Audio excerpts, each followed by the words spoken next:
Arratsaldeon danori.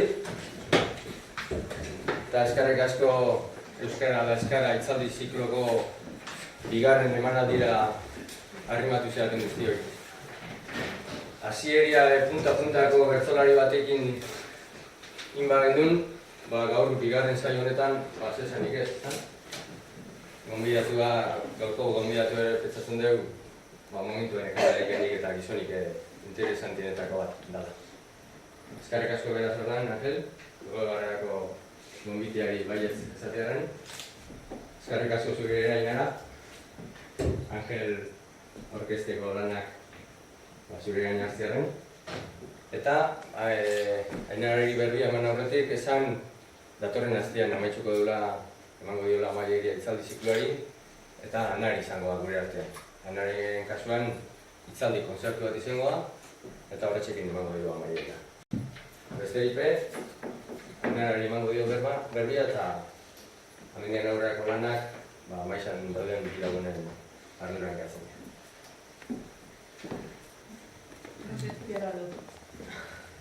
Zuten dago bari? Ez, berek. Honek enotu.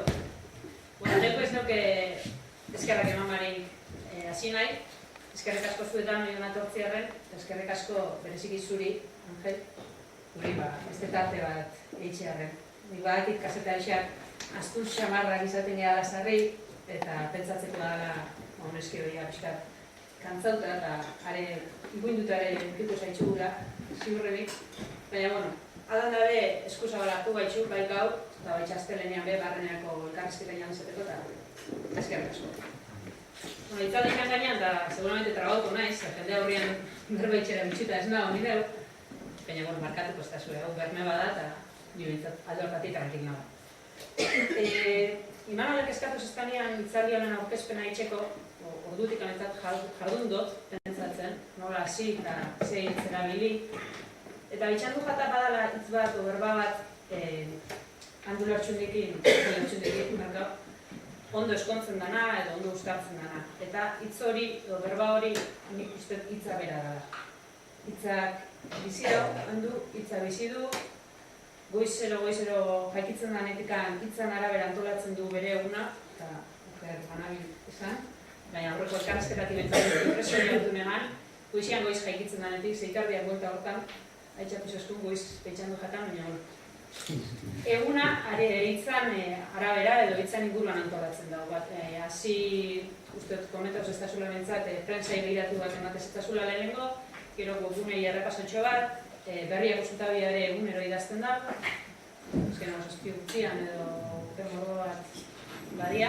Eta, bueno, esan lehike hitza aldian dara bilela. Hitza, hizkuntzarekiko kezka, hori ez da barrixa, Angelengan, aspaldikoa da, jakingo dozue asko zarauztartzat dute, baina hori xokua dela. Maixu filosofia eta letrak ikasi zitxula, hemen zaudeten batzutin gainera, korrespanal, Donostian, Erroman da Valentzian ibilitxakua da. 70. urtean argitaratu zeban bere lehenengo liburua, Unikarratx, bilduma. Eta ordutik ona, nik uste dut, esan horretu bentsat poesiaz beste gana landu da. Hasi aurre eta gazte literaturatik, novela, saiakera,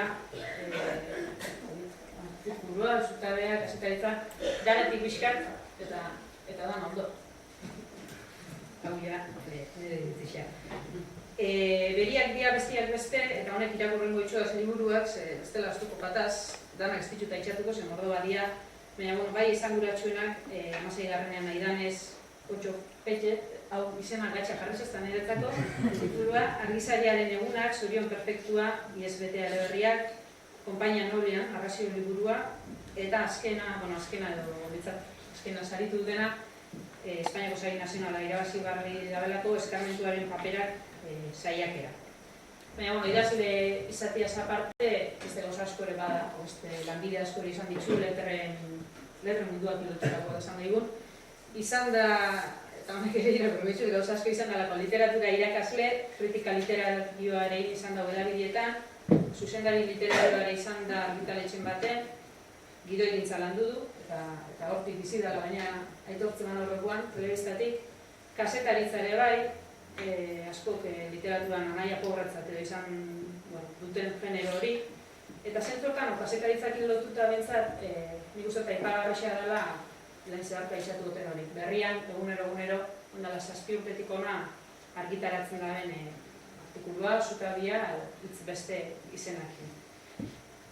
Horre danakin ditu, danak hitzan bueltako hizkuntzarekiko kezka, literatura egin nahi horren kezka horren inguruan jarduta guztitan.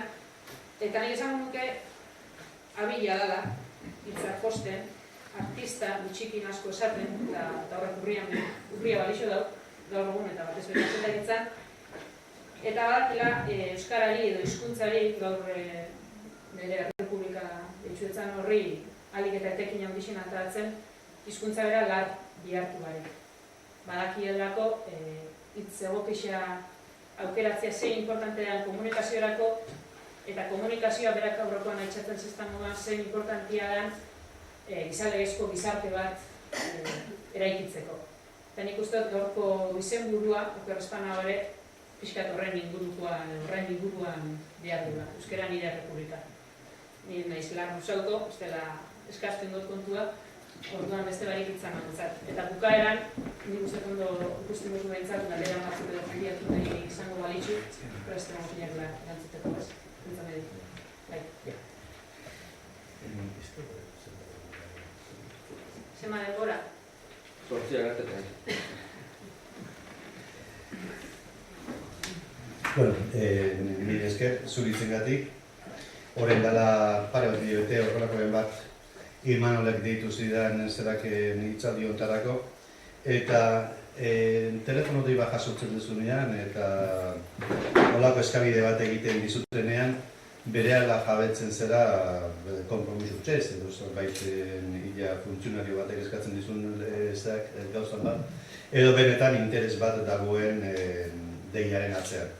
Eta nik, ez nuen ezagutzen zerak Imanol, personalki gaur ezagutu dut, baina interes hori ikusi nuen, benetan zerak interesatzen zitzaio lani ezak elgo bat etortzea, eta uste, Oker Espanago bere alaz esan nion baietz pozik etorreko nintzela.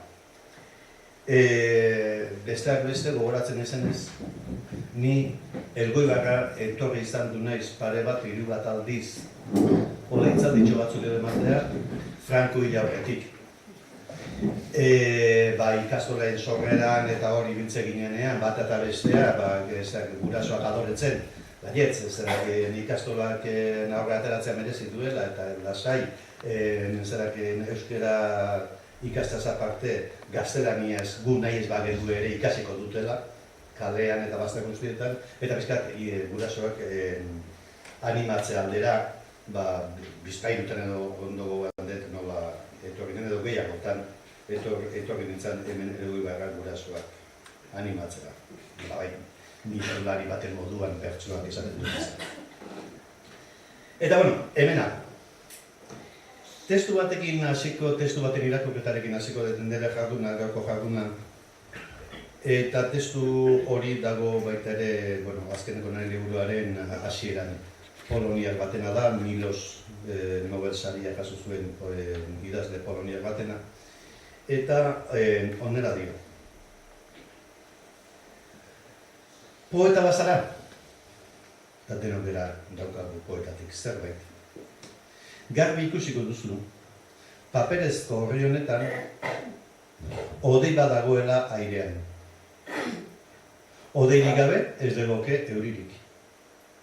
Euririk gabe, arbolak ez lirateke haziko. Eta arbolari gabe, ez legoke paper egiterik. Hodeia, beharrezkoa da paper egon dadin. Hodeirik ez balego, ez legoke paperezko horri hau ere. Beraz, esan dezakegu, hodeia eta papera elkar lotuta daudela. Are arretatxoago, begiratzen badiogu paperezko horri honi, eguzkiaren argia ikusiko dugu bertan. Foresten dena, kasu. Eguzkiaren agirik gabe, basoa ez litzateke haziko.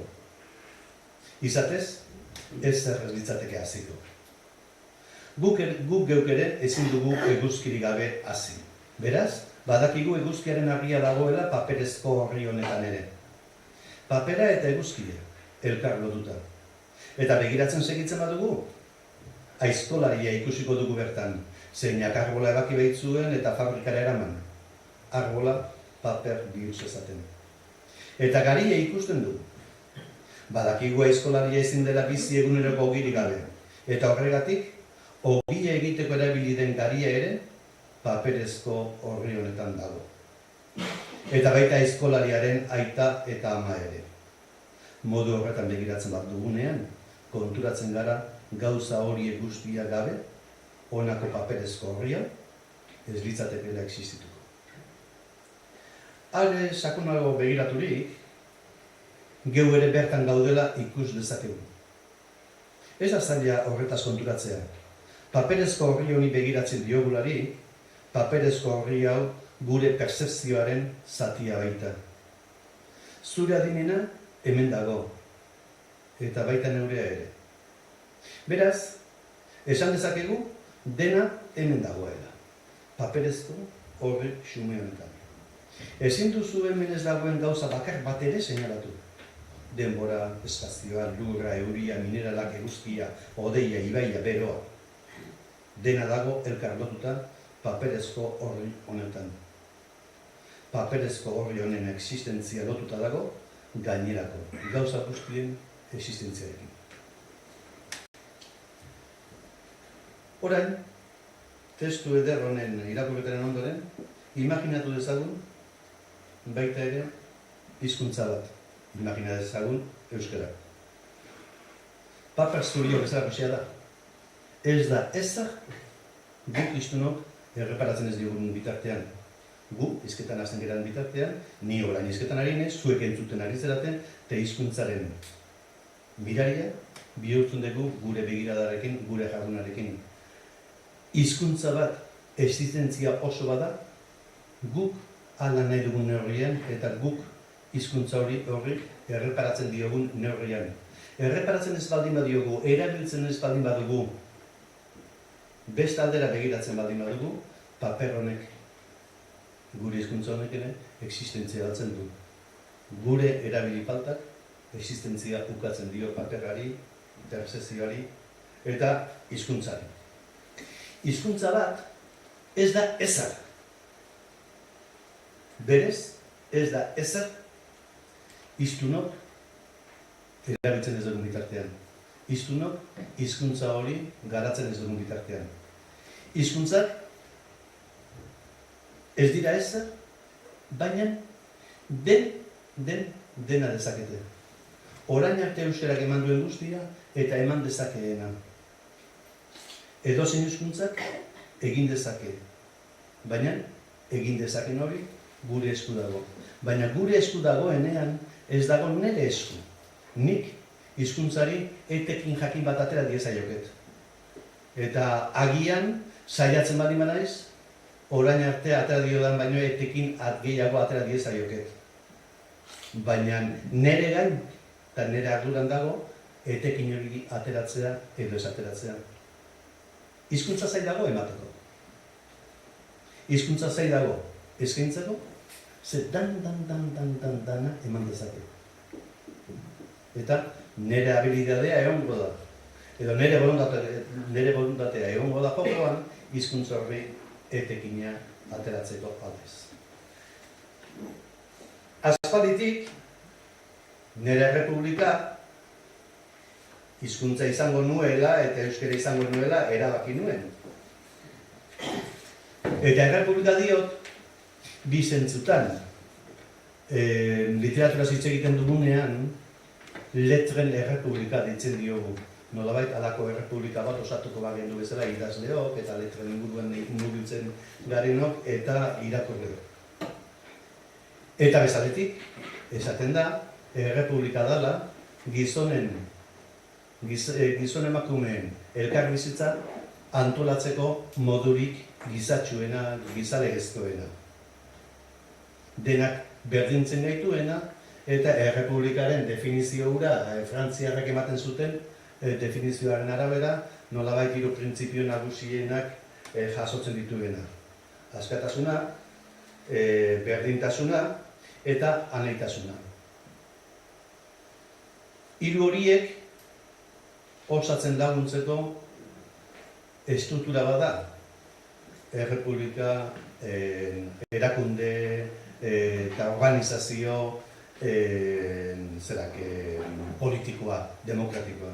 Baina hizkuntza bera ere, konsidera dezakegu, inolako zalantzarik gabe, errepublika baten moduan, geure artean, geure elkarbizitzarako tresna moduan, gure arteko komunikazio moduan bezala. Nire aitaren etxea defendituko dut, esaten zuen Gabriel Arestik, eta nire aitaren etxea hori modu askotara uler daiteke, euskaldunok modu askotara uler dezakegu esaldi hori, baina nire aitaren etxea defendituko dut, esaten zuenean Gabriel Arestik, batez ere euskara zuen gogoan. Beraz, hor, errepublika horretan, bizi izan hautamen bat egin nuen errepublika horretan bizitzekoa, eta errepublika hori alben justuena egitekoa.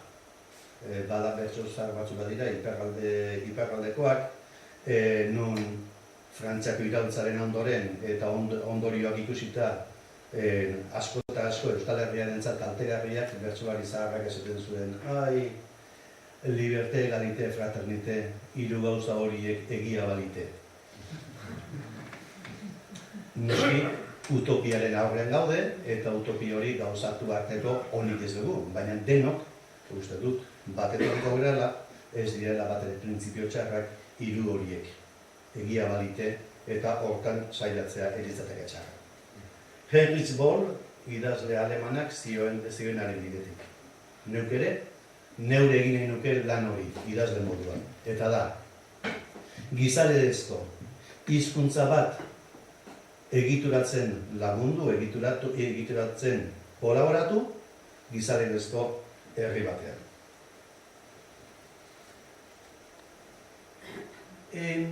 Ikasle batzuek galdetu zioten behin konfusiori. Nondik hasiko zinatekezu nazio bat gobernatzen? Eta konfusiok erantzun. Hizkera hobetuko nuke. Ikasleak harrituta gelditu ziren. Eta esan zioten, erantzunak ez zuela zerikusirik galderarekin. Konfusiok beharrezko argibideak eman txizkien. Hizkerak ez badu zehaztasunik, esaten dena ez da pentsatzen den bera. Esaten dena ez bada pentsatzen den bera, orduan ez dago benetako obrarik. Ez badago benetako obrarik, nekez loratuko dira artea eta morala. Artea eta morala loratzen ez diren tokian, ez dago justiziarik. Justiziarik ez badago, nazioak ez du jakingo zein den bere norabidea. Sutan eta galbidean dagoen ontzi bat izango da. Horregatik guztiagatik, ez barkatu hitzen bidezko injustiziarik. Nazio bat gobernatzea baldin bada auzia, hizkeraren zehaztasuna da garrantzitsua.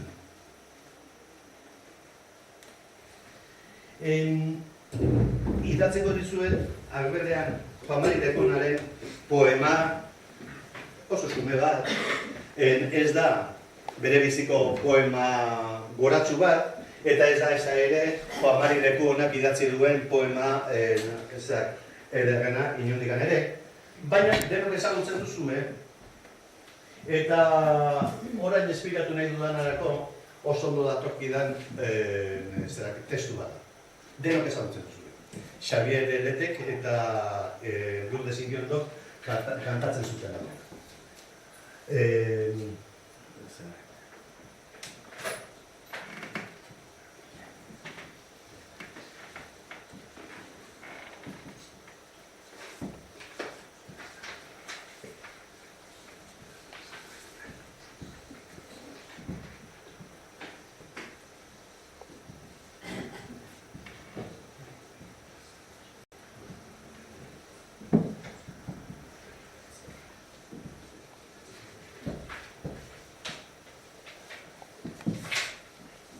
Ez dakit atzetik ikusiko duzuen. Kanto egiteko. Kanto egiteko. Ez, hori ez, oso benak etxara dut.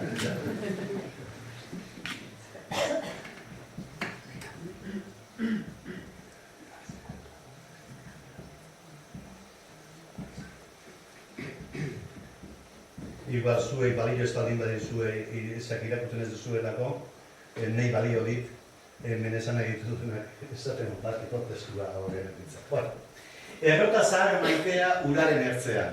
Uraren ertzean da basati betzean. Negar egiten dezu, alde atxetzean, ni ere triste nabil zutaz horretzean. Hori da poema. Eta nahiko normala egiten zaizue, poesian hori, baina asko zer urrutiago aldatzen dira poetak, asko zer urrutiago, baina ontara aldatu gaitezen. Hemen, zein da egoera edo zein da irudia. Errota zahar badago uraren ertzean. Kazetari batek esango luke, edo persona normal batek, horrelako egoera batek jaki baten aurrean, mendian badoa, eta ikusten du errota zahar bat uraren ertzean. Eta hori esaten du, errota zahar bat ikusi dut uraren ertzean. Ez dago besterik. Horixe da, gertakari guztia. Ez dago besterik. Eta gertakari xume horretatik, non poetak hau dana egiten digun du. Baina poetak zer esan nahi dugu? Uraren ertzean dagoen errota hortaz hitzen nahi dugu? Eta irakurtzen baldin badugu berriro poema hau, esan dugu, azten gara galdezkata. Lan guztio hartu dautzun jamari leku honak errota zahar bat zegoela ibai ondoan esateko, hau dena, ez da posible. Ez da posible jamari leku honak hori esan nahi izatea. Bai, errota zahar bat eta zizketan ari zait, baina hori bakarren ez da posible. Eta azten izpentsatzen da, hombre, errota zahar maitea. Horrek izan behar du, ezagik. Behar bada, hautzaroa da. Bere hautzaro oroitzapenak eta ditu hor poemarekin biltzen ari da. Bueno, agian euskarari buruz ari zaigu. Agian errota zahar hori euskara da, eta berritu egiteko litzatekeen. Agian errota zahar hori tradizioa da. Agian guri historia da. Hori guztia izan liteke, hori guztia dago poema honen atzean, eta denak interpretazio guzti horiek zilegi dira egitea. Begira nun, bide bazterrean zegoen, ibai bazterrean zegoen, errota zahar batetik pasatu gera guztiokara. Hautzaroaz, oroimenaz, iraganaz, tradizioaz, euskarari buruz, guzti horretaz hitz egiten du.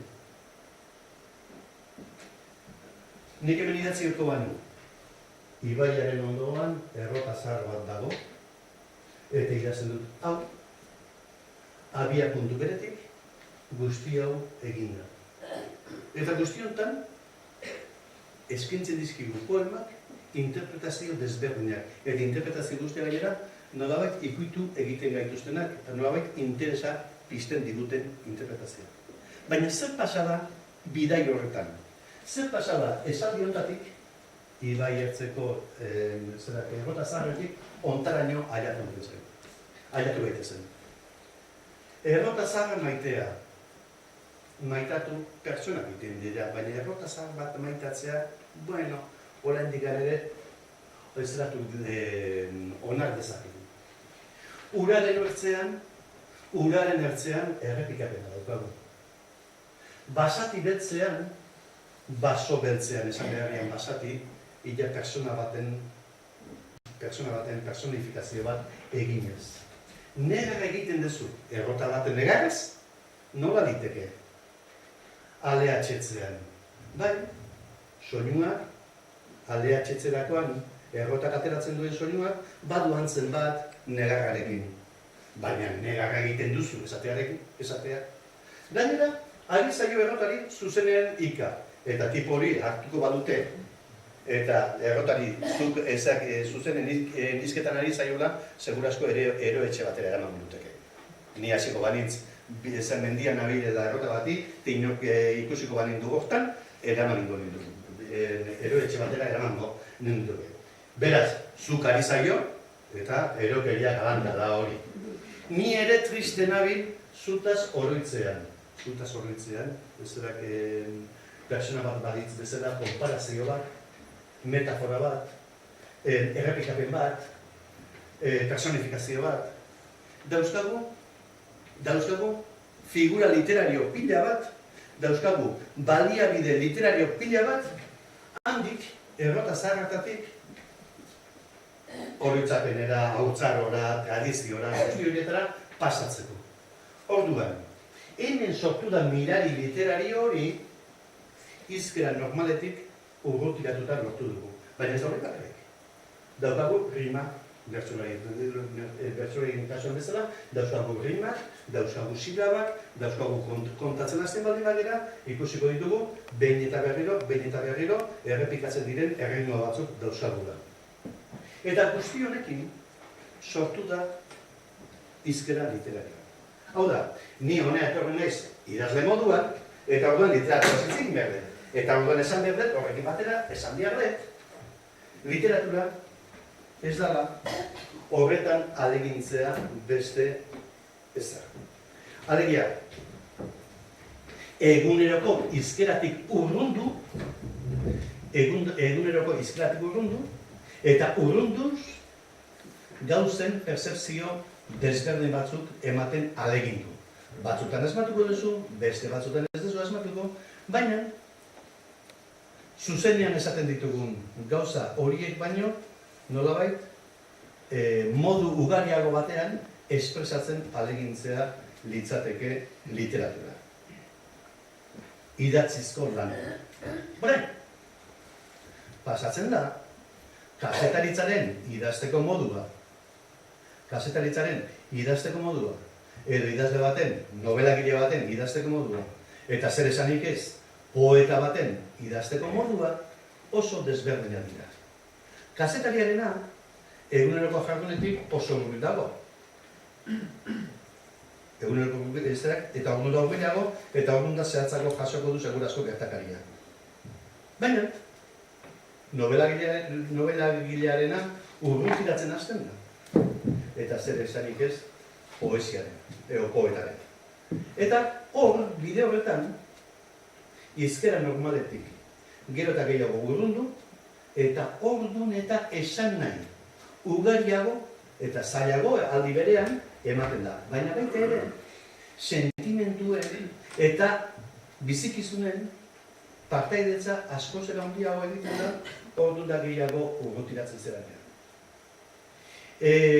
Maite dugun personari, beti gauza berber esaten baldin badiago, asko maite zaitut potxola, lehen da biziko gunean, behar bada, neskari egingo dio, grazia.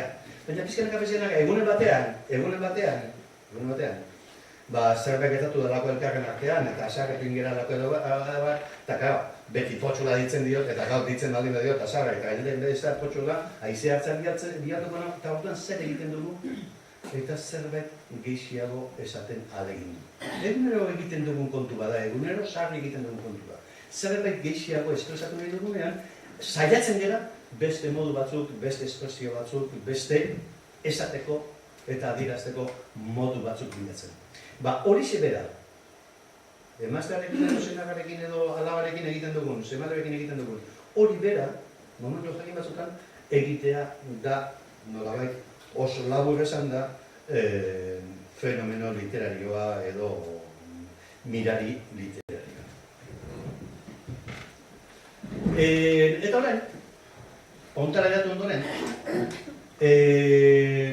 nire ibilbide, zerak euskararen inguruan izan dudan ibilbidean, nik tartekatu ditut beti beste lanbide batzuk literatura egitearekin. Ez baita posible literaturatik bizitzea, eta hobe gainera ala ez izatea. Nolabait, horrek tensio batean edukitzen zaituelako. Eta orduan, nik izan ditudan nolabait nire ogibideak, hiru ogibideak, hizkuntzarekin oso zuzen lotuta daude. Alde batetik dago irakaskuntza, hasiera batean, irakaskuntza, dago kazetaritza eta dago zinea. Eta Labur samar baldin bada ere, hirurak esplikatzen ahaleginduko naiz eta zer loturak duten nire ibilbidearekin. Irakaskuntzan, lehen esan ditu edan bezala Zarauzko ikastolan ibili nintzen, egin dituen urte batzuk han, eta nire kezka orduan ikasleek bazuten euskal jarioa, lehenko astean hemen Andoni izan zen duten, eta Andoni ikaslea izan duen nik ikastolan. Eta nolabait esan dezakegu, garai bateko euskaldun zaharren jarioa zutela neska mutil gehienek, gelako neska mutil gehienek. Eta orduan, plazer bazen, pauso bat gehiago eman, eta hizkuntza disfrutatzen irakastea. Ahalegintza bintzat, disfrutaz ezatela, mingainean zeukatin hizkuntza gura. Etzala guztiz tresna, zera bat, xalo bat, tresna hark, eman zezakeala normalean ematen zina baino. Baina notarako hizkuntza gozatzen, osaharazten, ahalegintza zen erronketako bat. Materialik ez zegoen, material eskolarrik ez zegoen, baina material eskolarrik importanteena bazuten, hizkuntza. Libururik praktikoki batez, baina zeukaten liburua, hasiera batean zeukaten liburua Xabiertxo famatu hura, Isaka López Mendizabarena. Badauka dako, zer bat, esango nuke simbolo bat oso esanguratsua bere azalean. Eta simbolo esanguratxo hori da, gogoratuko zelaten, Xabiertxo liburu bat irakurtzen ari da, hankak zeratuta dituela, gurutzatuta dituela, bere abakekin eta euskaldun nume, garai bateko tipiko baten irudia eta topiko baten irudia emanaz, eta mutil horrek liburu bat dauka, eta liburuak izena du Xabiertxo. Eta haren azalean agertzen da, Xabiertxo liburu bat irakurtzen, hankak gurutzatuta dituela, eta haren liburuan agertzen da Xabiertxo, eta posible balitz, ez baita posible fizikoki, baina posible balitz, infinitiraino luzatuko litzateke irudien kateak eta hori. Antzeuden testuak, noski, garai jakin bateko, Isaka López Mendizabalen garai bateko, esango genuke, tradizio edo transmisio elementu importantena zeuden. Erlijioa oso zera zegoen, oso presente zegoen, oso presente zeuden euskal historiako personai batzuk, oso presente zegoen natura garrantzia handia zuen liburu horretan, eta gero poesia, horrelako gauza batzuk zeuden, eta hues izan nolabait gure liburuetan ematen zen transmisioaren laburra. Baina hor, jakinezkero hori dana erabiltzen, eta jakinezkero ikusten alegia hizkuntzari ahalik eta etekin gehiago ateratzen, hizkuntza bihurtzen da Xabier eterno hori horren modukoa. Luzatzen da, eta horrek ez du bukaerarik. Eta nolabait, garai hartan tokatzen zitzaigun lan hori egitea. Gaur gauzak asko aldatu dira, zorionez, onerako kontu askotan, beste askotan ez hain onerako, baina orduan egoerak horrelakoak ziren. Gero, handikan urte batzutara, nun deitzen didaten irakasle eskolatik, eta irakasle eskolara joaten izen. Eta han, ikastolan izan dituen ikasle batzuk tokatu egokitu zitzezkidan ikasle, batetik, eta bestetik, literaturaren teoria irakatsi behar nuen. Baina, klar, lehen 12-14 urteko jendearekin ibili nintzelarik eta kezka hauek nituelarik, orduan gero irakasle eskolan egon nintzenean haiekin niretzat sekulako pagotxa bat zen. Haiekin jardutea, ze neuzkan kezkak nolabait transmititzeko modu bat nuen. Baina, literatura irakatsi behar nuen, teoria literario eman behar nuen, eta orduan horrek esan nahi zuen, prestatu egin behar nituela klaseak, lan handia egin behar nuela haren prestakuntzan, eta nolabait nire idazle ibilbidean, falta zitzaidan gauza bat jasotzen hasiko nintzala. Eta zen teoria literarioa. Ni teoria literarioa nolabait esango nuke ordura arte ezagutzen nuen gehiago zenez, gehiago ezagutzen nuen usain menez eta asko irakurtzen nuelako, baina praktikan ez. Eta, klaro, ez dakit zenbat urte egingo nituen, 8 bat urte edo teoria literarioa esplikatzen eta horrek sekulako mesedea egin zidan nire idazle ibilbidean. Eta beti, arte kontuetan behintzat, eta bizitzan ere esango nuke, gaur gabe guztietan, beti, gauza on guztiek izaten dituzte baitere bere atzeko aldeak, nolabait kaltekoak ere izaten direnak. Eta nik teoria asko ikasi nuen, baina gero teoria horrek egiten zidan idazten ari nintzenean, nolabait lehen neukan freskotasuna, galarazi eta gehiegi eragin. Hombre, teoria gaudio eta orduan, eta beti nolabait neukanan maisu bat makilarekin bezala ikasten joan nintzen ura, oneratu izan nuen ura, baitere neukan nolabait etxai eta neukan nolabait polizia bat, polizia baten moduan esanaz hori ezin dut egin, hori gaizkitzeo, hori eta freskotasuna galeraziz. Bide horretan, 8 urte horiek oso pareak izan ziren niretzat, batez ere nire prestakuntza, lehen izan ez nuen prestakuntza bat izateko literaturaren aldetik, eta, niretzat zor ezina da magisteritza eskolan egin dituen urteaiek. Baina, magisteritza eskola bete zuen momentu jakin batean zertarak bete zuen bere lana, Elizarena zen, izteraz ikoazten, eta orduan niri gertatu zitzaidan erabaki behar. Bueno, eta orain zer, unibertsitatea zen biderik naturalena, handik unibertsitatea. Eta niri egia esan da, unibertsitateako bideak ez ninduen bat ere erakartzen.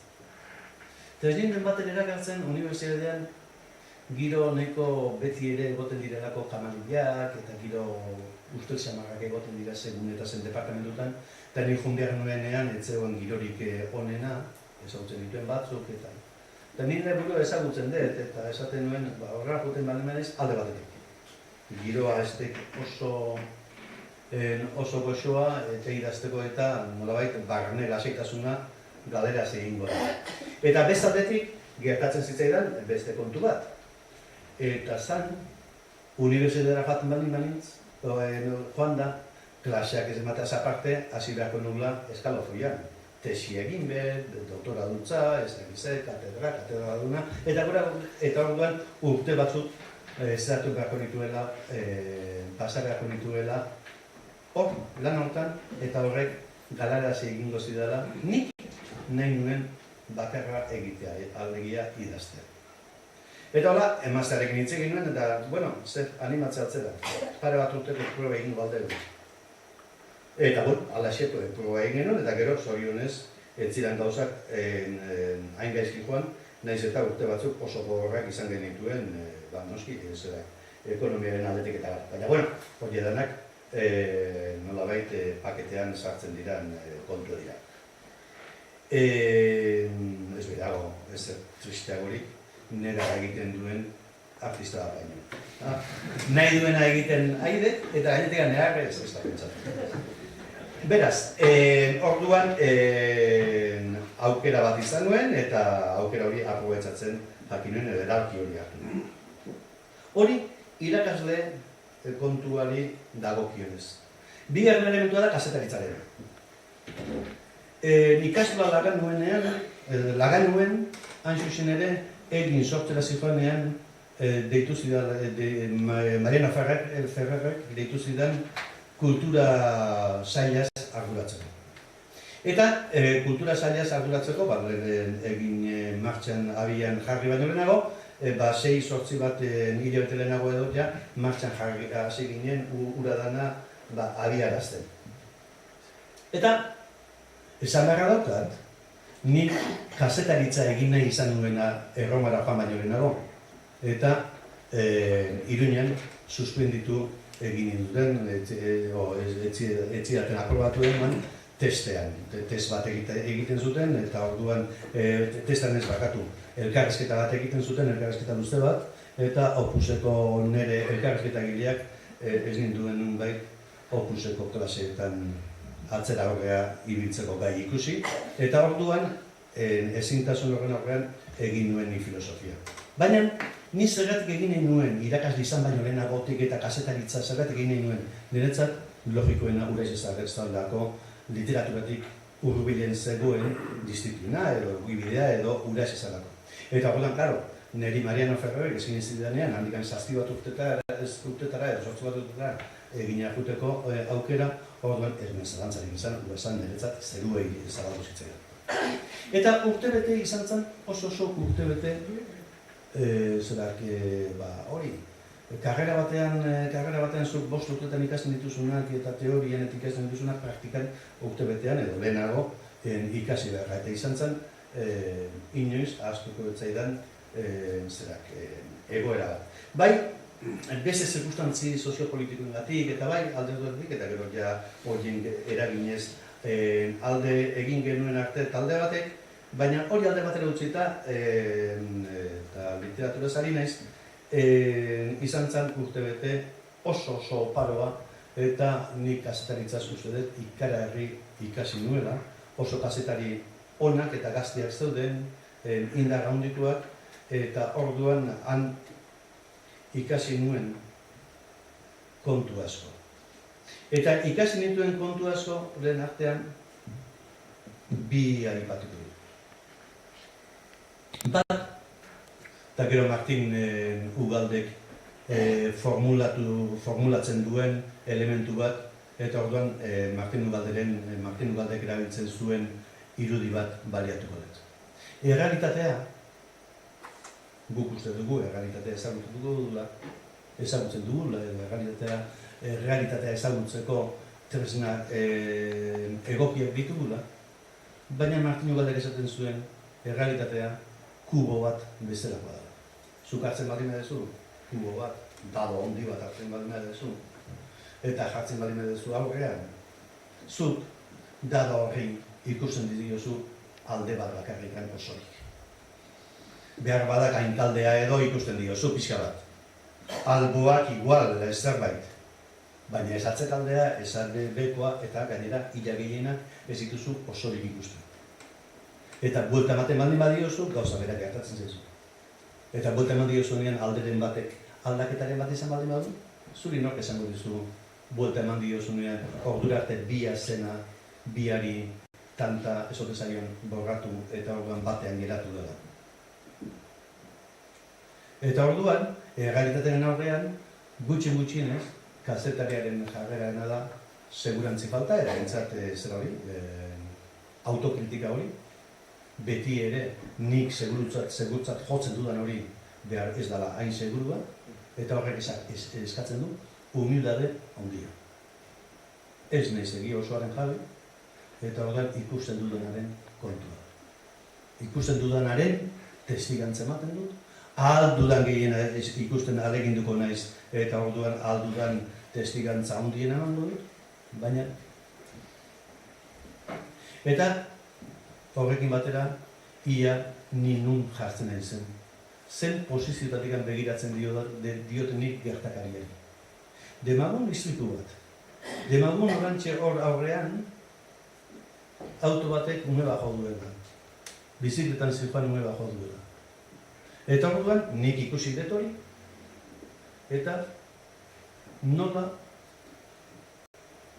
esplikatuko dut. Noski, nik ikusitako kontatuko dut. Baina ikusi ez baldin dut. Orduan, testigantza jaso behar ditut. Baina dudarik ez dago, umearen testigantza eta xofertan zirkuenaren testigantzako oso desberdinak izango dira. Dudarik ez dago, umearen amak, oraindik ere, areagotu egingo dela desberdintasuna. Arren sustuaren oso desberdin izango da etorri edan polizi municipalaren testigantza. Oso desberdinak gero hori epaitu beharko duena. Eta guzti horien ikuspegi guzti horien multzoak egiten du errealitatea, eta alarrak ere, errealitatea ez da behar bezala jasatzen. Alarrak ere, ezin da guztiz esplikatu gertatu den hori. Baina, klaro, ni kazetari guzti horiek jasotzen alegindu behar dut. Baina ni idazle orduan bai daukat askatasuna, nahi dudan ikuspuntua hartu eta ikuspuntu hortatik analizatzen. Baina, klaro, dauzkadan medioen artean, besteak beste, nik kazetari ikusten dudana eta entzuten dudana eman behar dut, baina nik idazle baita ere personajen sentimentuetan sartu naiteke. Bere barnean sartu naiteke, pentsamentuak eta nire usteak eman ditzaket, eta guzti horrekin beste errealitate desberdin bat sortu. Alegia. Kazetaritza jasotzea da, islatzea da, ispilu lan egitea da, eta novela bat, kontakizun bat, gehiago du sorkuntzatik. Hirugarren elementu bat, edo hirugarren ogibide bat izan dudan da, oso denbora laburgarako, zinea eta askoz ere luzeagorako telebista.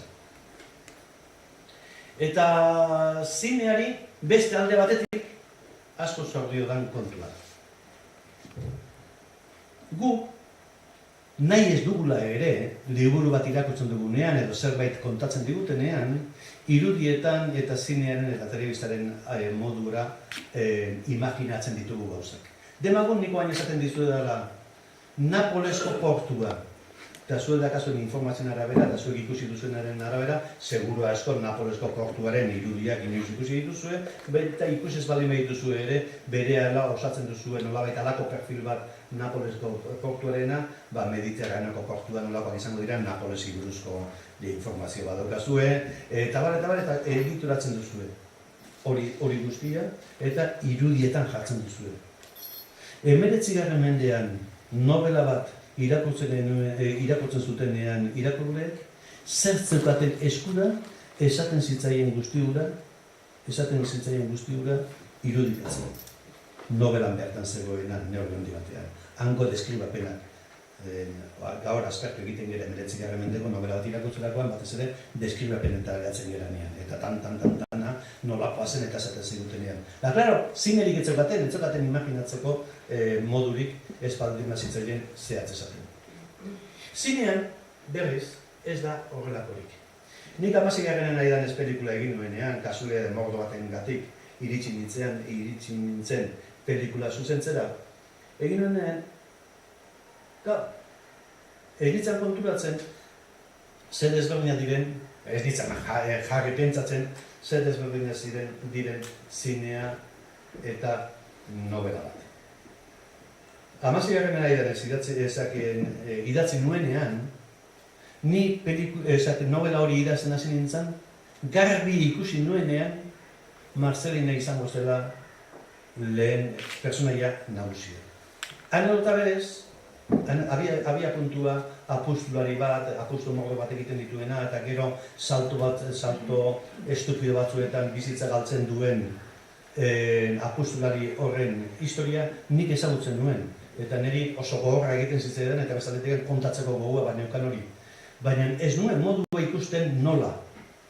Azkenean nik hori ezagutzen nuen, tipo hori ezagutzen nuen, era hortako tipoak ezagutzen dituen nire inguruan, fanfarroiz, garroputz eta zera eta horrelako jendea ezagutzen nuen, baina ez nuen hori kontatu nahi. Bai, oso gogorra egiten zitzaidan anekdota, baina anekdota berak ez zidan balio. Egun batean pentsatzen dudan artean. Eta horlako baten atzean dagoen emakume batek hori nola eramaten du. Tragedia benetan ez dago tipo horren eriotza hortan, baizik eta tragedia da horlako tipo bat eraman behar duen atzean dagoen persona horrengan egotekotan ere hor dago. Eta horren, imaginatzen hasi nintzen personai hori, eta imaginatzen hasi nintzen novelako Marcelina hori. Baina, claro, nik idazle moduan, Esan nezakeen nobelan Marcelinak ze sentitzen zuen? Esan nezakeen zer pentsatzen zuen? Zeintzuk ziren bere sentimentuak eta bere miseriak? Pelikula egiten hasi nintzenean, non konturatzen izan, Marcelinak hori dana esan zezakeala aurpegiarekin edo lagun bati edo besteari konfidentziak egiten, baina ez nin nobelan egiten ez bezala. Beraz, pelikulan ikusi egin behar ziren. Kontu guzti horiek eta nobelan berriz beste modu askozaren liberago batean jokan ezakeela. Ni nobelan nintzen, nobelaren zuzendari, nobelaren aktoreak ni nahi nituen bezala erabiltzen dituen. Nintzen makilladorea, nintzen argia jartzen zuena eta nintzen dena kamera. Eta zinean berriz, ez. Anekdota txiki batekin ilustratu dut. Apustu egin behar genuneko taberna aukeratzeko garaian, nik esan nien teknikariei horretaz arduratzen zirenei lasai, nobelarako erabili dudan, nire irudimenean erabili dudan taberna, Zarauzko taberna bada, oso aproposa, taberna zahar bat, eta espazioa, niko espazioa handia badu, bertan kamera jarri eta movimentuak egiteko, eta orduan hantxe errodatuko ditugu tabernako estenak. Eta azkenera arte ez ginen joan taberna hartara. Eta tabernara joan ginenean, nola zegoen ikustera bertan pelikula egiten hasteko, ate irikitzen dugun bezala izan esaten ditu nire buruan. Eta tabernaren erdi-erdian zegoen, Andres gogoratuko da zera Mamis tabernan, erdi-erdian zegoen burnizko poste bat, era bat alerazten zuena, rodajea. Ezin zan, rodatu, poste hori zegoelako. Baina zer egin zuen idazterakoan Lertxundi novela gileak? Posteak kendu, molestatzen zionak kendu, eta jokatu askatasun osoarekin. Baina hori ezin zuen egin, Lertxundi zuzendariak, zer bestela etxea goiti bera eroitu zela. Bi medio guztiz diferente, baina niri asko balio izan zidana berriro ere literaturarako. Literaturarako asko irakatsi zidana. Eta da, kamarari gabe ez dut idazten. Alegia, buruan gauzak ikusi egiten ditut. Kontatzen nahi izenean ikusi egiten ditut.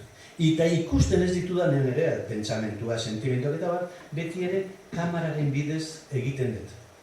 Alegia, pentsamentua baldin badira, sentimentuak baldin badira, izan daitezela plastikoak, plastikotasun handikoak. Izan daitezela ikusten direnak. Erabiltzen ditudan adjektiboak edo erabiltzen ditudan sustantiboak, aldik eta abstrakziotik urrutien ibil daitezela. Batzuetan, nahi dut abstrakzioa eta ordu esaten dut. Hemen kamara sobrezetak eta kamara fuera. Baina orduan ere, kamararen zerbitzuan edo kamararen referentzia eginaz jokatzen dut novela batean, ipuin bat idazterakoan. Eta bueno,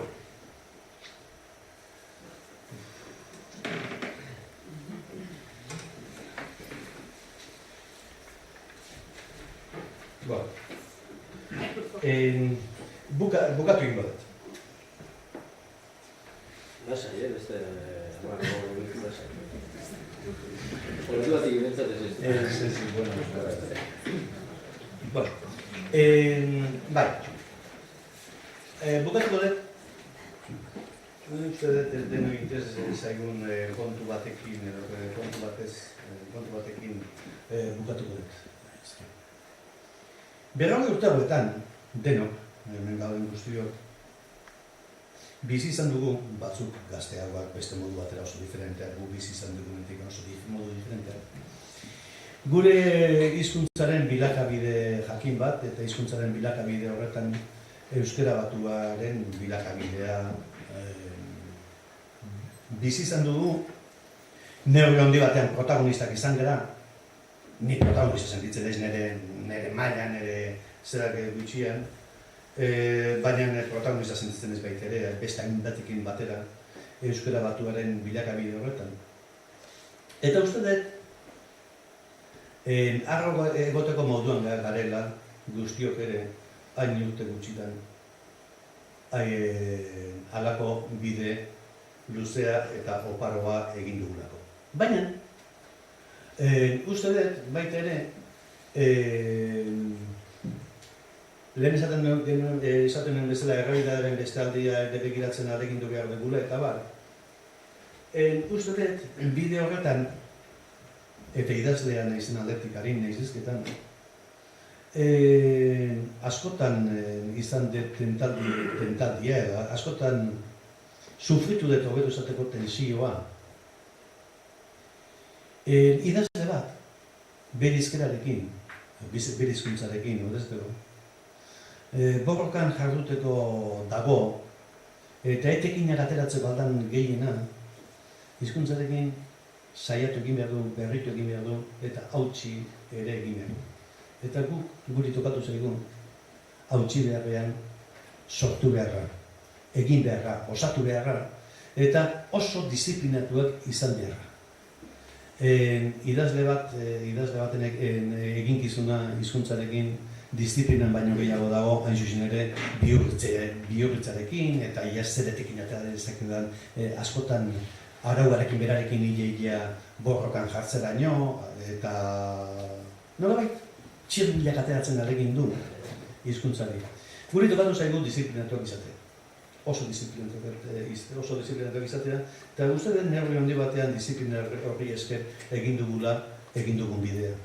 Baina gaur, pixkat eskatu egiten hau. Pentsatzeak, disiplina alor guztietan ez dute zaigun gehiagi nagusitu. Nolabait, ez dute giren arauen mende egibizi. Beste modu bat ere esan da. Pentsatzen dugu, Euskara Batua hitz egiten dugunean, Euskara Batua bat dela. Bakarra dela. Eta Euskara Batua gauden hiztunok aina Euskara Batun daude. Noski, erregistro hortan erabiltzen duguna neurri. Ez dago erregistro bat. Erregistro ugaria dago. Eta Euskara Batua egin arren, Euskara Batuak zerbitu behar dugu alo desberdinetarako. Nik askotan esaten dut, boletin ofizialean, esaten denean gauza bat modu jakin batean, edo hori bera, gero udaletxera pasatzen denean, iristen denean, edo gero hori bera jartzen denean, boletin ofizial horren ondorio bat, jartzen denean eskaratzetan abisu bat emateko, ezin dala idatzi testu bat, ezin dala esan testu bat, boletin ofizialean agertzen den du. Ez dakiko horatuko zeraten, horren dela azken bola honetan egunak joaten zaizki, baina uste dut ez ozero honetan aurrekoan Urkulluk egin zuenen aurkezpena Zapaterorekin lortutako akordioarena euskarazko adierazpenean geunden telebistan elkarrizketa bat egin behar zidatelako geunden Maialen Iriarte, Jose Luis Lizundia eta ni neu mai batean zai gure elkarrizketan hasteko. Eta Urkulluk egin zuenen aurkezpena, Urkulluk oso hitz egiten du euskaraz, bizkaiera du, bere ama hizkuntza, eta orain Batuen ere oso ondo moldatzen da. Eta aurkezpena egin zuenean, han geunden hirurok ez genion ulertu.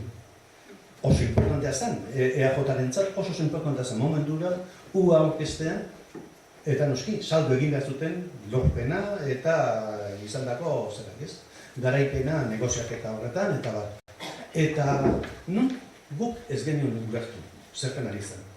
Norbaitik idatzi zion testua, eta norbait horrek idatzi zion testua oso modu jasoan, eta berak etzekin hori esaten, eta zen nolabait testu horren itzuten bazan, eta guk hitz batzuk ez genituen ulertzen, eta auskalo nola egindako, eta bera lotu egin zan jarri zioten horretara.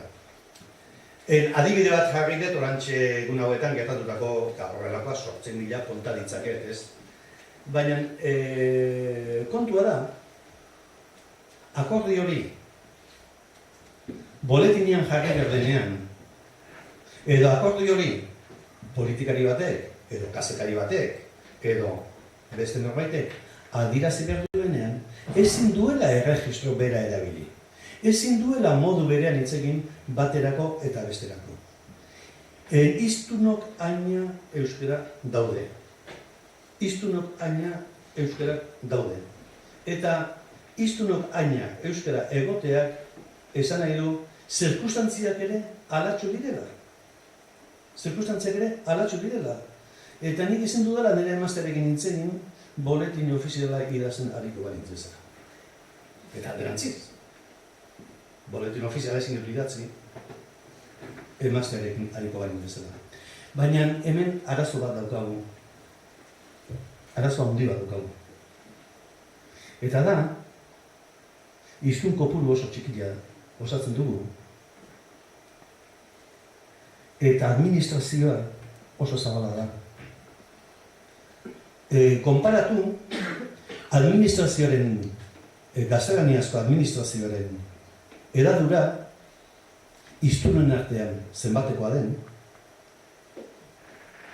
alegia, gaztelaniaren bizitza espainolez, estatuan, zer nolako edadura hartzen duen, eta administrazioak ze egunekoa betetzen duen.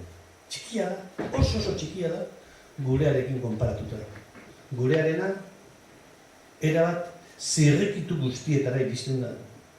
Administrazioko euskara eta euskara burokratikoa, erabat sartuta daukagu, ez boletin ofizialean bakarrik, ez parlamentuan bakarrik, sartuta daukagu administrazio txikietan, kazetaritzan, telebistan, neurri handi batean eskoletako testugintzan, eta irakasleen jardunean, eta hori nire ustez begiratu beharko geniokeen asunto bada, lenguari idazten nuen berrian eta honekin bukatzen dut.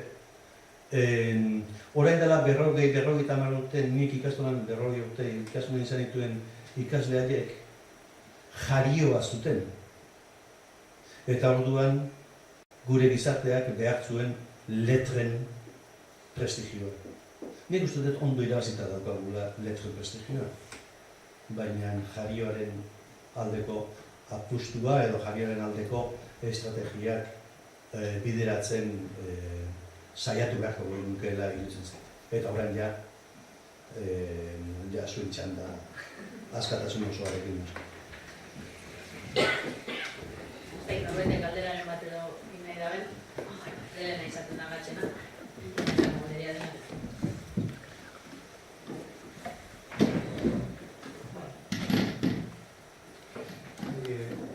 Galdera etxo bankan lehen kotxean etorrela pentsatuta galdetu dugu da.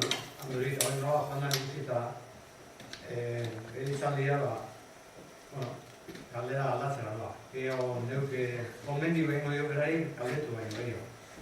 Nik handu beti pentsatu dut eta ala alztu dela gizon askea, gizon librea izan da. Naiz eta berak izan disiplinatua eta baina hizkuntza kontuetan ere beti oso kritiko ikusi izan dut. Ez zailako nire ustez gustatzen, arauak eta arauekin beti gotute bizin alako.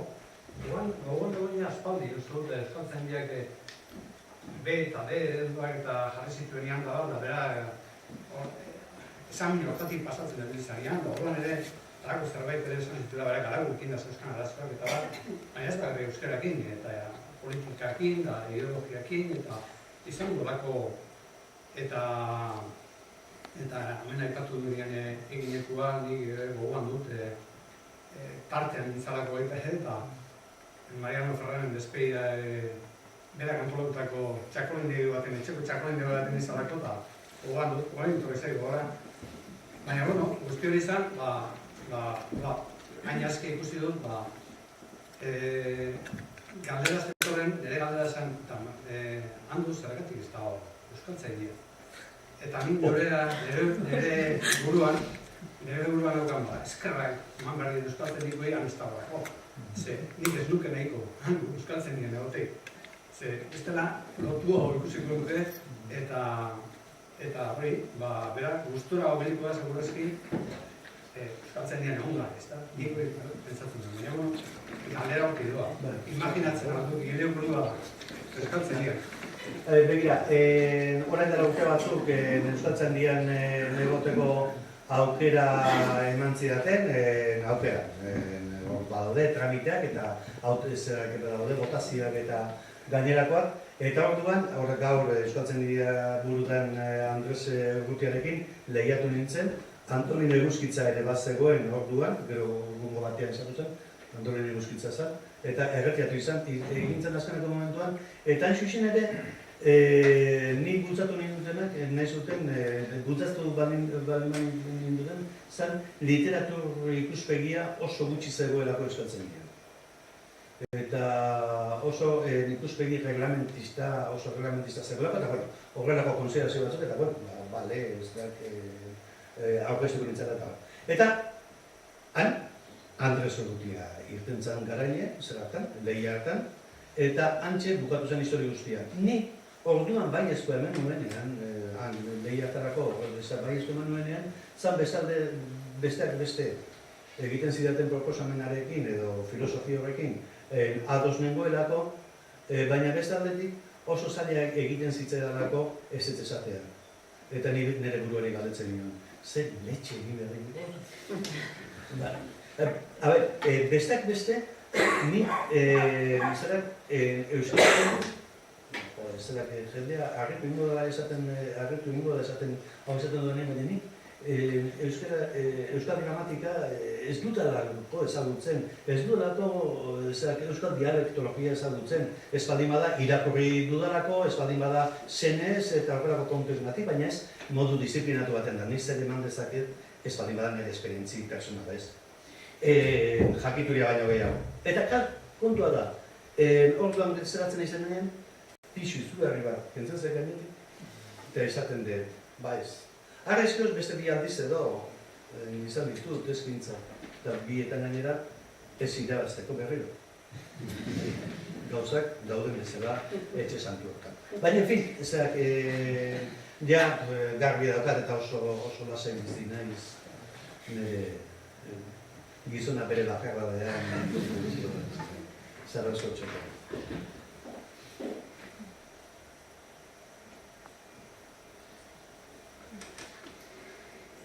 Beste inor, animatzen da? Ez da erraza izaten hortu galdera baina.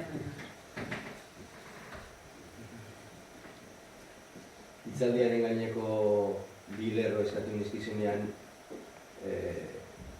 astirik etzen dugukalako, hortan da gendun da, gero Ainarari zurekin onda gero esan nion, ez aia zuzeoze. Gaur jendea animatzeko emailin hortan emateko ez da. Eta, esan azaldu zen du zuretzat euskera zer ez da. Euskera batzuk diotela, euskera beragintza berria dela, eta zuk izaten duen zuretzat etzala ez da. Zer da? Zer da zuretzat euskera?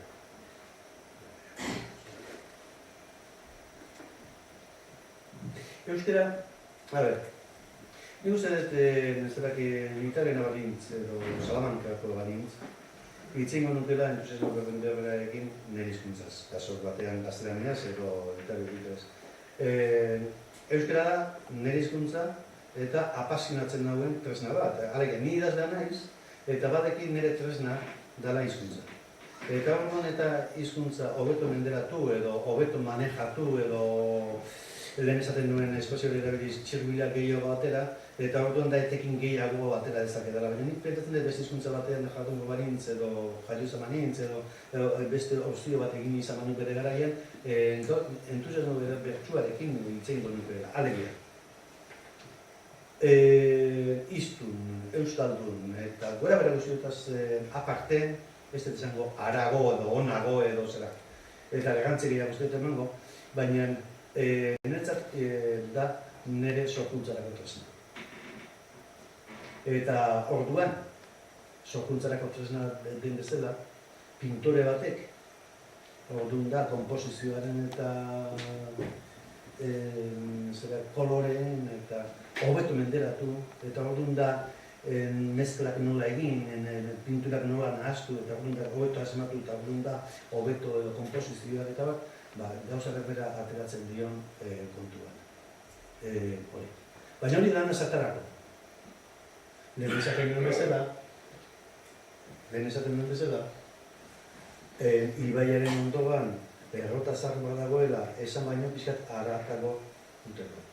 Alegia, hori baino pixka bat gehiago komunikatzen alegintzeko.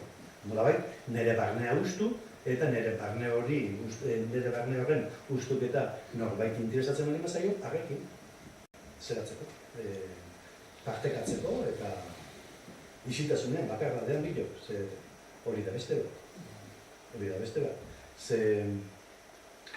Konparazioak eta egiteko asmori gabe, idazleak esaten duenean, nire askotan esaten dut, bakarra den sortzen dugu, eta bakarra den egiten dugu lan, bere alde hona baditu, baina feedbackik ez, feedbackak azkenean, askotan feedbacka da, ez dela esaten dezunean, editorio esaten dezunean, ez dela esan du. Edo, bueno, ez dela gaizki bili. Esan ere, bersolarien feedbacka beste kasuan, beste gora bera diferente bada, ez? Ikusten dituzu, adibidez, nik gaur itzaldia ematerako nire feedbacka beste bada. Idazle moduan ez dago dena. Baina, hor konplizidade handi badago. Nik esaten dut, bai, nik idatzi bakarra den idazten dut. Eta, berri negarrazte basiko nintzak, ez? Eta, irakurleak ere bakarra den jasotzen du. Eta ez da beste erremediorik bakarra den jaso beste erremediorik ez du.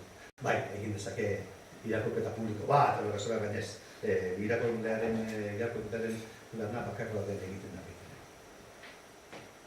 Alegia, kondena eta garaipen berdinean, konplizidade berdinean dugitzen dira.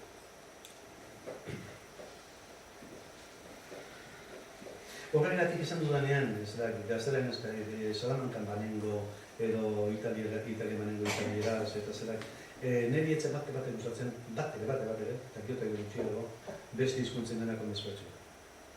Ni nire hizkuntzaren denako errespetu eskatzen dudan bezala, nik nire munduari agintzen diot, eta gero nire inguruan eskatzen dut, baita ere beste hizkuntzen denako errespetu izan. Beste opzioen eta beste auken denako noski, nire ezak kaltetzen zuen nire nirea defendituko dut, baina defendituko dut baita ere beste hizkuntza.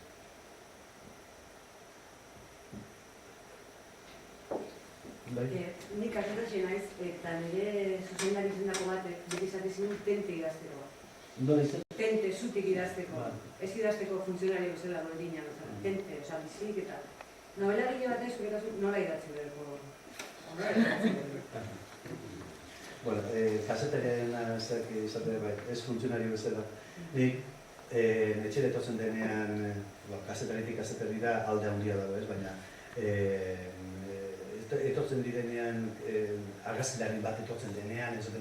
Ja, oantxe zuen bakarra zebate, ja, benetako, geratzen dian, benetako, zerak, kasetari ja bakarrak, kalera egiten ditzen dirarako, ze danak telefonoarekin, orain ja e-mailarekin, eta horrela, eta hori, estente baizik aurkia berotuz. Ondo dago hori, oso polita da, tente idatzi behar duela, zerak, kasetari batek. Nola idatzi behar du, zerak,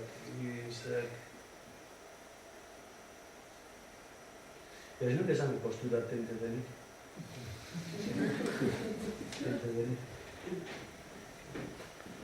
Baina bai, behar bada idatzi beharko luke, fizikoki ez da posible, baina idatzi beharko luke, zerak, irakurle batek irakurtzen duen moduan.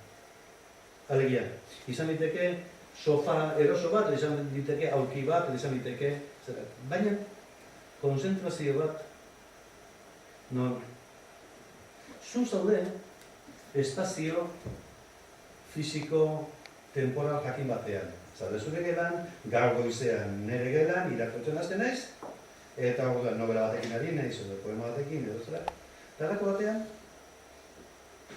erabat, zentzua galtzen dut, errealitate espazio temporal horrena, eta sartu naiz, espazio temporal errealitate diferente batean, liburukoan, testuko espazioetan. Eta igual, nabil, 16. mendean, 17. mendean, eta ez nahi enteratzen, telefonoa jotzen duen arte, eta ateratzen nagoen arte berri bere espazioetatik ateratzen ez nagoen arte. Orduan, templea litzateke hori ez da kasetari hori. Kasetarien beste temple bada. Baina temple hori duen situazio batean da egokiena. Eta orduan hori zaindu egin behar. Nola zaintzen da hori? Moduak badaude. Eta badaude musika. Baldin bada, beste modu bat esplikatu. Ni zina egin nuenean, liburu horretan esplikatzen dut.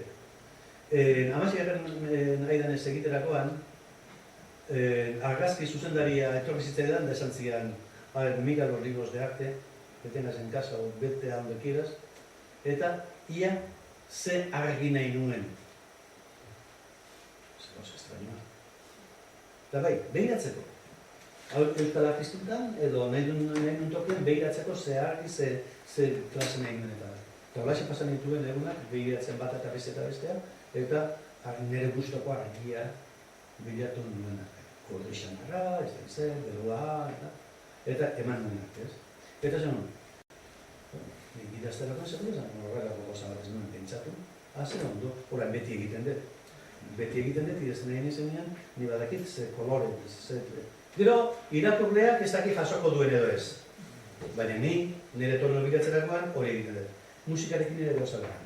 Musika klase batek laguntzen dit novela baten idazkuntzat.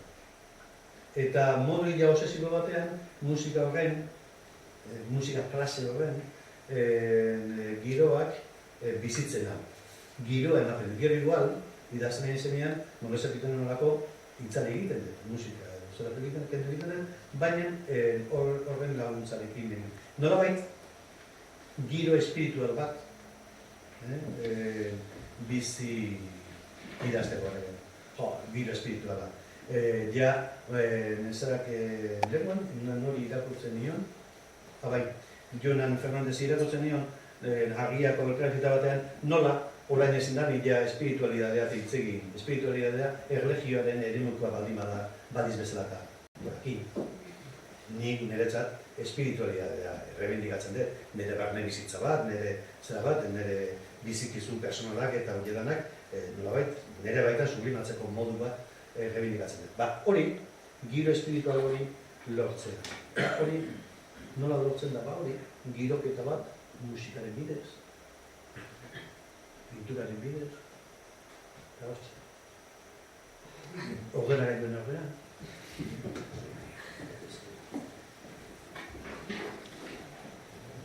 Baina aldi berean,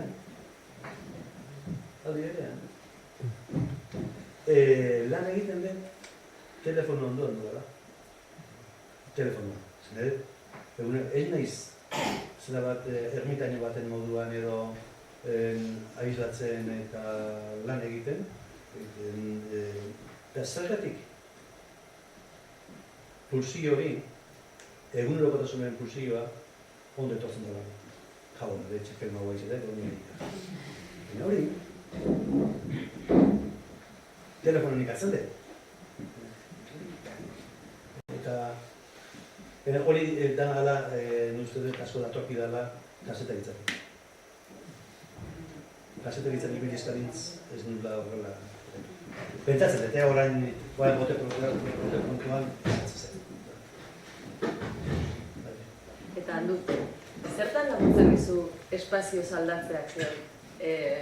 Dakidanagatik idatzi etxean idazten duzu, baina zuzendu arginadoreko terrazan udan edo barruan neguan. Espazio aldaketa horrek, edo sorkuntzarako eta zuzenketarako leku aldaketa horrek baduka zentzurik ematen diozuzuk edo?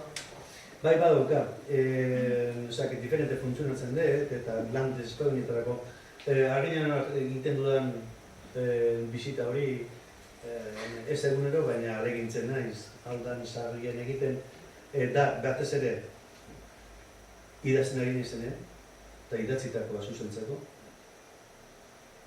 Edo, bestela idazten ari ez bali manez irakurtzeko. Eta zer gertatzen da? Etxean bali manago, segi horren eragun. Oso esklaboa da, konturatzen ez bali manez ere esklabizak, eta horren segitzen duzu idazten. Eta zuzendu noiz. Baina, gau, aginan anakote bali manezera, ez da bezan zer mediari. Antxe zauden, urtzea hor dut erreitako, eta orduan posible, eta orduan da material gutxiago eraman, eta hobe. Zuzentzen ari bali mazera, liburu ikiz eraman, edo bintzat, kaso ondirik eman egingo ez diozun, zerbait eraman. Zuzenketan jarri guztiz konzentratut, ez? Eta, bueno, horiek, bestela, esaten dudan bezala, etxean bali mazaude, nik etxean espazio badaukat, eta beste nolabaitea uteko baina esklaboegi bihurtu dira nire ustetu aguna gaitu. Irakaskuntzan niriek, eta jarioaz da bai, konta, etorri ja eta konta, baina gu beste maila baten galtzen. Eta deke eta galdetzen dute, egoera elebidun batean, persona elebidunak daudelari denak, zerk bultzatzen du persona bat aukeratzea, hizkuntza bat ala beste.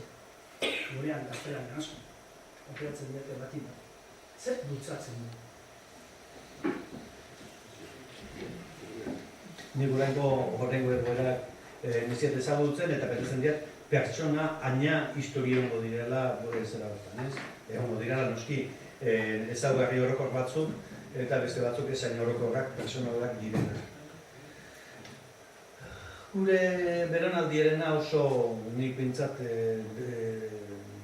eta nire liburuan ematen dira, azkeneko liburuan ematen etorren esplikazioa, 78an, 76 inguru hortan, Euskal Herrian, eta betez ere Euskaldun eremuan, bizitzen batetik, frankismoarekin bukatzeko amets gaizto gura, amets gaizto da frankismoaren ez dute.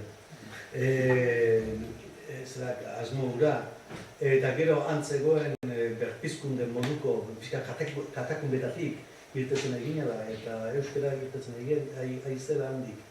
Eta garai hartan zegoen hainbat disiplina artistikoetatik ere, euskararekin zegoen begirunean, arte plastikoetan, eta plastikoetatik, eta musikaren aldetik, eta ez bakarrik ez dut amairu.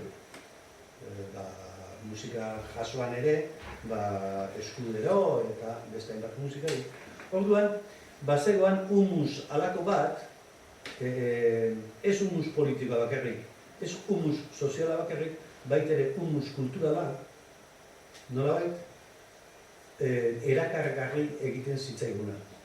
Eta nire beranaldiari erakargarri egin zitzaiguna. Nik humus hori egun ez balitz, gaur nahizena izango nintzateke segurazko ez. Bai, behar bada euskararen ganako, atxikimen duat izango dian, baina egin dudan bide guztia egiteko moduan, ez egit. Oso zaiadek, zer gero dek a posteriori hitz egiten jardutea horretaz, ez?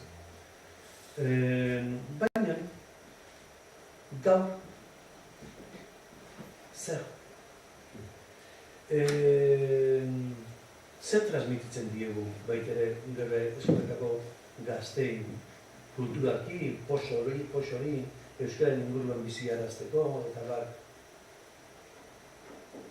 Eta zer transmisio klase egiten dugu. Edo, gaur momentu honetan, gu herri gisa, euskaldunon multzo gisa, ze eskintzen dugu, etzekiak. Oroa harina maila artistiko estetikoa, eta maila kulturalean. Erakargarri egingo duena. Etzekit, ni orain institutu batean, edo ikastola batean, edo ez nagoenez, ezin jakin hori erantzuten eta ja alabak ere japiden hau zireztik, behik ere, hainen gandik pizka pista batzuk jasotzen.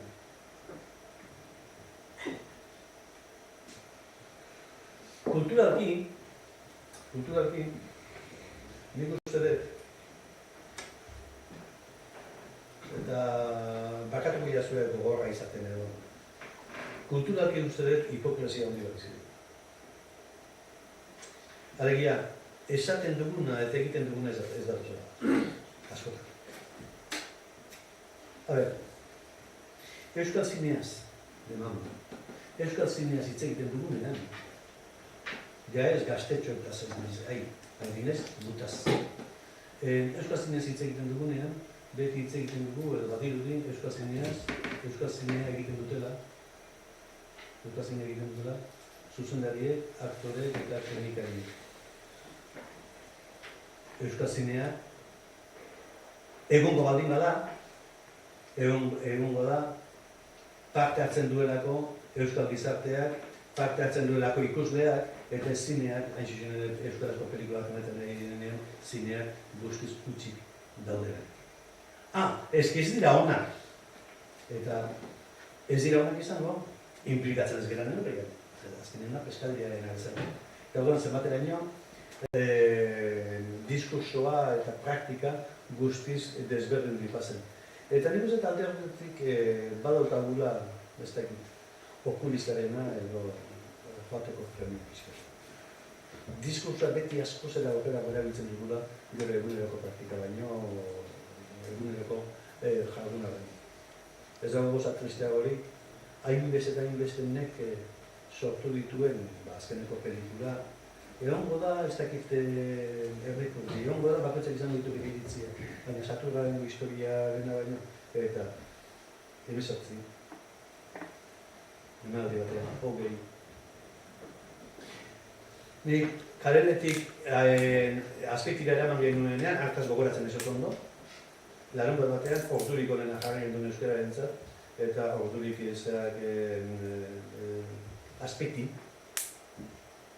eta ikusleen kopurua erberazko emanaldian doblatu baino gehiago izan. Eta ez uste, nire pelikulak entzuteko bat ere zakat dira.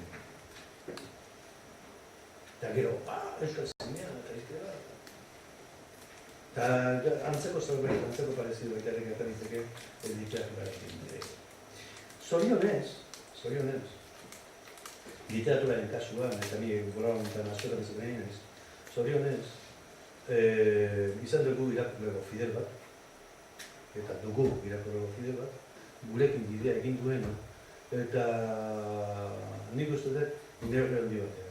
Euskal literaturak izan baldin badu, izan duen bilakabidea azkenek urteetan, neurri handi batean baita ere gurekin batera bidea egin duelako, eta exigentzi mailan bidea egin duelako baita ere irakurleak. Nik izan dut irakurleak ezagutzen dena, somatu egiten dut, exigentzi maila ez daukadala nik, horren dela, ez nigatik, bezik eta irakurlengatik ez dudala horren dela 15 bat urteko exigentzi maila.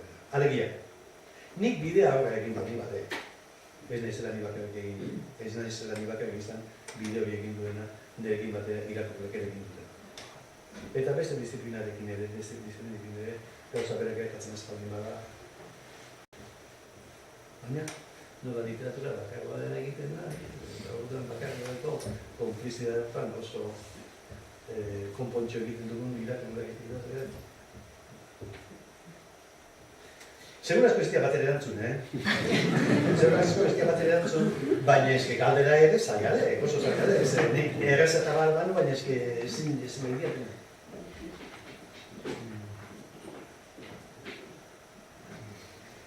Nahitzatu duzu, euskerak lortu dela letren beste zera hori ez, ikastolen mugimendua sortu zanean, esan dizu hemen ibili zinala, hemen euskerat jendia animatzen, sortu zen ikastola, sortu ditzun euskarazko komunikabideak, baina aldi berean, aspirabazi da, esan dizu, baina galdu da, oskotasuna aitzatzen zen duen. Estrategia falta zala ez eztasun horrokoan, tresna sortu dugula, baina estrategia bata zein da edo, orduan etorro zinean lehenkoak animazioa baina zaiguzu Euskal Literatuetan gabizen ditzen bezala. Ez, begira, sortu genituen oen dela sortu zituzten nire aurrekoek, baina eta gero topatu zitzaigun nire benaldiari fiskalko urteotatik antiratzea, baina guk sortu ditugun material estrategiko nagusienak orain dela 50 urteko dira. Eta eskerrak ondo segitzen dute eta hor daude. Baina orduko premiak, eskolaren prestigioarena, horiedanak lortua ditugu. Baina euskararen bilakabidean sortu zezkigu arazo berriak eta ez diegu hori biderik ematen. Alegia, daukagu biderik ematen, ez dugu ez atxorra berririk praktikoki sortu. Edo sortu direnak dira gehiago, infraegiturakoak edo supraegiturakoak eta diskursiboak eta ez praktikoak. Gaur, euskerak, honek administrazioaren aldetik etorri behar du, baina baita ere jendearen borondatik, gaur, euskerak behar luke eduki. Jende presatua euskararen estrategiak pentsatzen. Eta esaten dudanen hori, esan nahi dut, eskolen federazioen eskola. Ez testu gintza bakarrik. Testu gintza hori da egiteko bat eta funtzionatzen duena. Ez, asmatzen zer bide berri, zer gauzak egin beharko lirateken, egituratu beharko lirateken. Telebistan, zer esan ez. Ez da aski, gure egoeran, besterik gabe, euskeraz jardun dudan telebista bat. Baizik eta, euskal telebista jakin behar du, nire uste apalean jakin behar du. Hemendik bost urtera, hauek lortu behar ditugu, eta hauek lortu alizateko, bideratu behar ditugu eraontako programak, egin behar, ez eraontako programak audientzien arabera, ze gainera euskal telebistak, euskarazkoak ez du sekulan zaretan izan horren premiari. Baizik, beste ikuspuntu batetik begiratutako jardun bat behar du izan. Demagun. Euskararen inguruko, lau bost ideia garbi, gelditu behar dute. Urte bete barru, euskal gizartea. Demagun. Euskarari gorena egiten dela. Baina, zu planifikatzen baldin badezu, telebistan, zu adierazten baldin badezu, beste kanpainekin egiten dutela gauza bera. Zuk adierazten baldin badezu, urte bete barru, inork ez du izan behar dudarik, eta erabat garbi eduki behar du. Nolabait, gure estrategia hori adieraztea da. Baina hori, informazioetan, goekaleko esan da, aktorek, aldian behin, eratzen duten, beste, eski. Baina eski, telebista baten egiteko ez da hori, erantzun gure dizute, hori oso interesatzen. Telebista baten egiteko ez da hori. Ez da hori. Ez da hori. Ez da ere.